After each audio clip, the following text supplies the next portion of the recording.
Friends, నేను చెప్పేది వినండి. ఏ వీడియో చేసినా ప్రజలకు ఉపయోగపడేవి చెప్తున్నాను.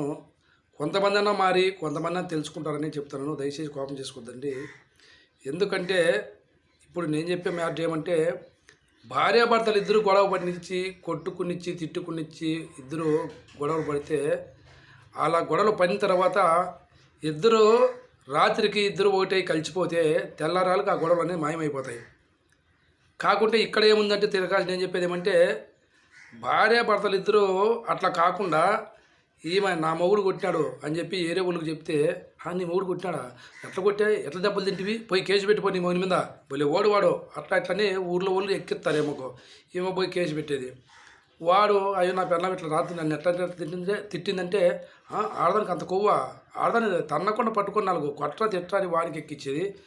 ఇట్లా ఒకరికొకరు ఎక్కించి సంసారాలు పోయేది వీళ్ళవే. కోర్టు వ్యవహారాలు పోలీస్ స్టేషన్లు అన్నీ పెట్టుకుంటే మీ సంసారం పోతుంది. అందుకే నేను చెప్పేది ఏమంటే, అట్లా వద్దు. ప్రతి ఒక్క మగవానికి ప్రతి ఒక్క ఆడడానికి చెప్తాను, ఎప్పుడైనా కానీ ఆలుమౌనికి తప్పదు.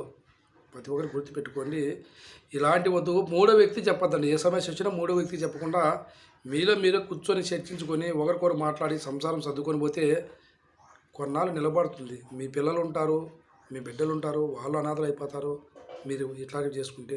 దయచేసి అందరికీ చెప్తాను, భార్య భర్తలు కొట్టుకునే తిట్టుకునే ఊర్లో చెప్పొద్దండి. మీలో మీరే సర్దుకొని పోండి. Bye friends. నచ్చితే లైక్ కొట్టండి, సబ్స్క్రైబ్ చేసుకోండి ఫ్రెండ్స్. ఇట్లా మీకు ఎస్పీ స్టార్ నాకు ఫ్రెండ్స్. Bye friends.